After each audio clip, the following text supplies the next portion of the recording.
Senator Cheese Escudero is now presiding officer of the impeachment court. And among the first things he settled, the voting threshold to convict VP Sara Duterte.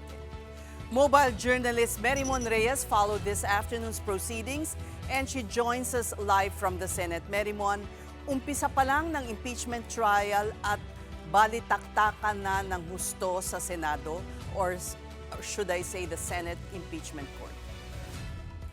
Tess, kahit nagsisimula pa lang yung pinaka-impeachment trial proceedings na puno na agad ng tensyon o nagkatensyon mula sa ilang mga senador at panig na nasa loob ng plenaryo na nagsisilbing impeachment court.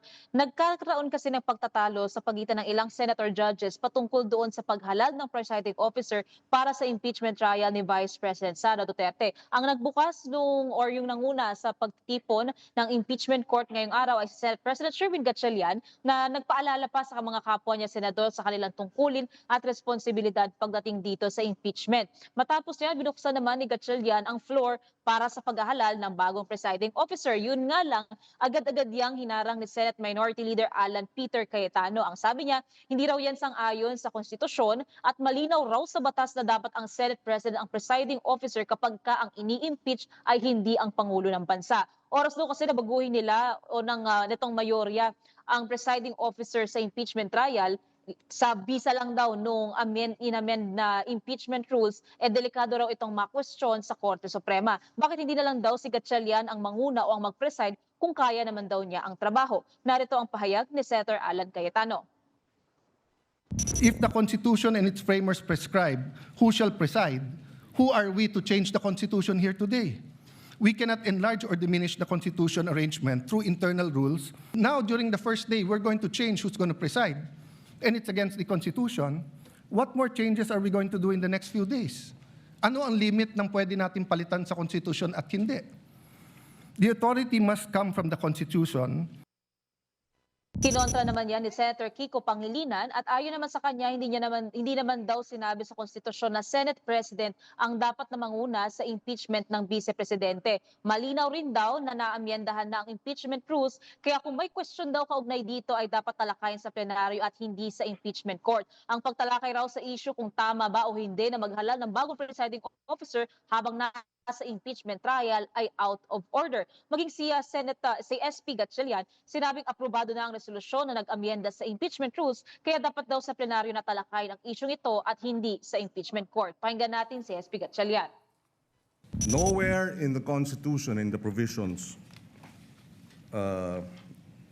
on public accountability and impeachment, does it say that the Senate President must preside when the Vice President is under trial or any other impeachable officer. And precisely because of this, and precisely because the Constitution likewise allows Congress, not the impeachment court, Congress, to promulgate its own rules. This resolution has been duly approved, and everyone was given an opportunity to discuss that, to object. However, it was no one objected to that resolution, and it was duly approved by the body. So any discussion regarding this resolution should be discussed in plenary. Tess, kinampihan din ni Senator Pia Cayetano yung kanyang kapatid. At kung kailangan din daw na sa sesyon ito pag-uusapan, sinabi pa kanina ni Senator Pia, di tawagin daw ang Malacanang dahil nagpatawag naman daw ito ng special session ilang linggo na ang lumipas. Narito naman ang pahayag ni Senator Pia. I disagree with your point of view. Tanungin nyo naman po yung staff nyo. Or let's pause, let's all get a copy. Let's show it. Because this is the foundation of this trial na tama yung nakaupong presiding officer. Papatawag tayo ng special session. Mukha namang very supportive naman ang Malacanang sa majority. Di ho ba? Pero I take the position that we are in impeachment court. We are already in impeachment court. Therefore, the amendments must happen here. Merimon, mainit din ang usapin tungkol sa voting threshold pero tila na desisyonan na ito ng mayorya.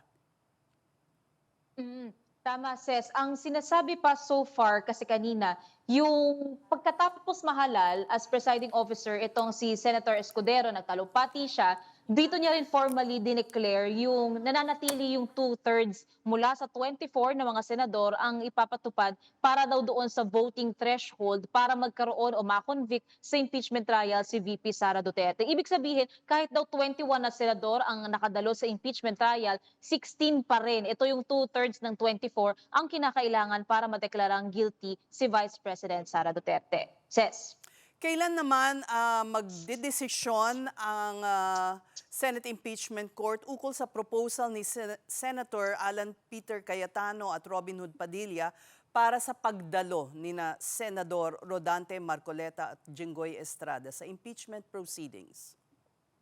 Ses, ang nasabi kanina ni Presiding Officer Senator Chis Escudero, makikipag-consult daw muna siya sa ibang senator judges. Kanina kasi nilagay din o sinabi rin sa floor ni Senator Alan na sana raw magkaroon ng pagkakataon o maka-attend ng personal o physically itong si Senator Jinggoy Estrada pati si Senator Rodante Marcoleta sa impeachment trial proceedings. And kung babalikan natin yung mga lumipas na linggo, ito rin yung hypothetical na question ni Senator Ping Lacson mula sa BIR box, Mayorya hindi na paano kung may mga senador pa raw ang mapunta sa mga sitwasyon na magkakaroon ng limitation sa kanilang gagampaning tungkulin bilang senador o kaya naman senator judge. Sa case kasi ni Senator Jinggoy, may preventive suspension order. Kay Senator Marcoleta, though naaresto siya, ito yung titingnan natin kung magkakaroon na rin ng suspension sa kanyang duties muna, panandalian bilang senador. Kailangan daw ba magkaroon ng intervention na dito ng Korte Suprema, magre-request ng leave of court, i-escort itong mga senador para makapag-participate. Nabuksan pa kanina na medyo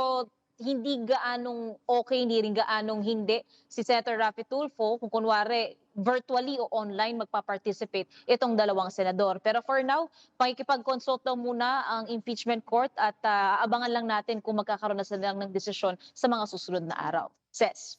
Thanks for your reporting and see you again tomorrow, mobile journalist Mary Mon Reyes.